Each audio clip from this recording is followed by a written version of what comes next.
let's talk about change of base formula. Change of base formula is this super convenient trick that we have for changing the base of a log. If you don't like the base of a log, you can always change it.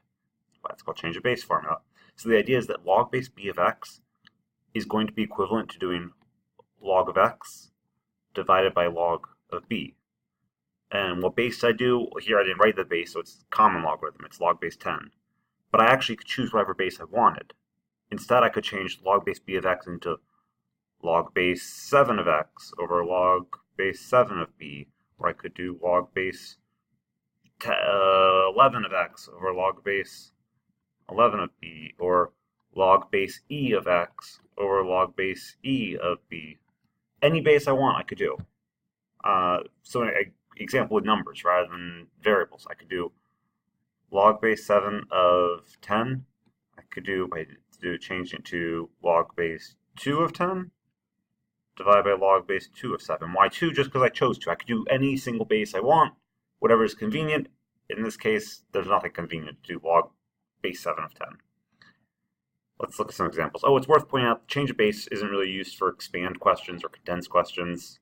It's more used for how do I get the calculator to tell me the answer. So, rewrite using a common logarithm or natural logarithm. Common logarithm meaning log base 10, the one where we don't really write the base, and natural logarithm meaning log base e, ln. If I have log base 2 of 11, the idea is that I could rewrite this as log base 10 of 11 over log base 10 of 2, and then I can go to a calculator and actually plug that in, because calculators don't have buttons for log base 2 or log base 16. I could do log base 10 of 11 divided by log base 10 of 2. And that gives me 3.459. So this comes out to 3.459.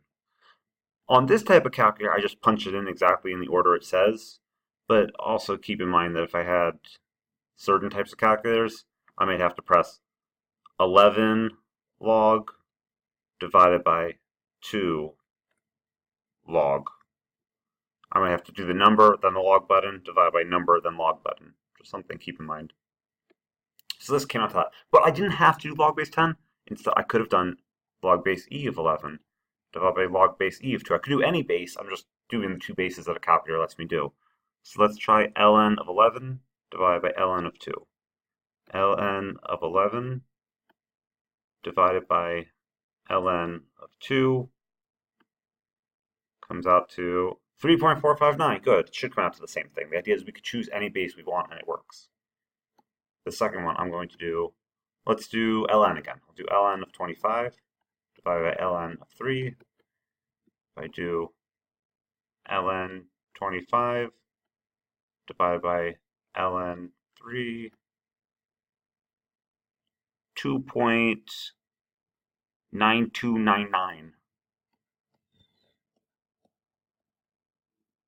Nice. This also comes in handy for, sometimes it'll look like someone did change a base and you're like, oh, perfect, I can change it back into a regular log that's easy. What I mean by that is, here in question A, it looks like someone did change a base. It looks like someone originally started out with log base 2 of 8. They looked at log base 2 of 8 and they said, okay, I'm going to do log of 8 divided by log of 2, or in this case, ln of 8 divided by ln of 2. But it's better off not change a base. It's better off as log base 2 of 8, because I know 2 to the power is 8, 3. Or in the second one, it looks like someone started out with log base 2 of 64. To try putting in a calculator, they changed it to this, but we could just evaluate this one. 2 to the power is 64, 2 to the 6th power is 64. The third example, I don't know why someone would write it like that. It looks like they did change a base where they start out with log base 125 of 5. So 125 to what power makes 5? 125. I have to do the cube root to make 5, so I have to do to the 1/3 power. And again, I can check my answer. 125 to the 1/3 power makes 5. 2 to the 6th power makes 64. 2 to the 3rd power makes 8. We're good. One last point. I don't know if this is helpful, but I just want to show change of base is also useful for some problems like these. We could do it without change of base, But if you look at this first problem and you say, oh, I know this has something to do with the number 2. 32 is a power of 2, 8 is a power of 2, they're both powers of 2. I could write this as log base 2 of 32 divided by log base 8 of 30, log base 2 of 8. 2 to what power is 32? 5. 2 to what power is 8? 3. Oh, apparently, log base 8 of 32 is 5. 8 to the 5/3 power is 32. 8 to the 5/3 power is going to be 2 to the 5th, which is 32. Good. Oh, look at this. Oh, log base 1/9 of square root of 3. Ooh, that is a doozy. Let's try doing log base 3. It doesn't really matter what base we do, but log base 3 is going to kind of make our life easy. If I do change a base, change it into log base 3. Log base 3 over root 3 divided by log base 3 of 1/9. Okay, the top.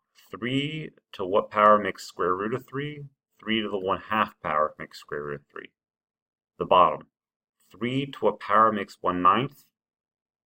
3 to the negative 2 power makes 1/9. So I'm doing 1/2 divided by negative 2/1. 1/2 divided by negative 2 is going to be 1/2 times 1 over negative 2. Apparently it comes up to negative 1/4. And just because it's convenient, say I'm looking at this part, I'm looking at log base 3 of 1/9, and I'm like, oh, I don't really know. Well, I do know that I could do log base 3 of 9 to the negative 1. Right, a 9th is 9 to the negative 1, so if I use power property, I can bring that power down, call it negative 1, log base 3 of 9. 3 to what power is 9? 3 to the second power is 9. Negative 1 times 2 is negative 2. That's where this negative 2 comes from. That's why it's the log base 3 of 1/9. Okay, hopefully this is helpful. If you are watching this because you're my student and I'm not there today, have a good weekend.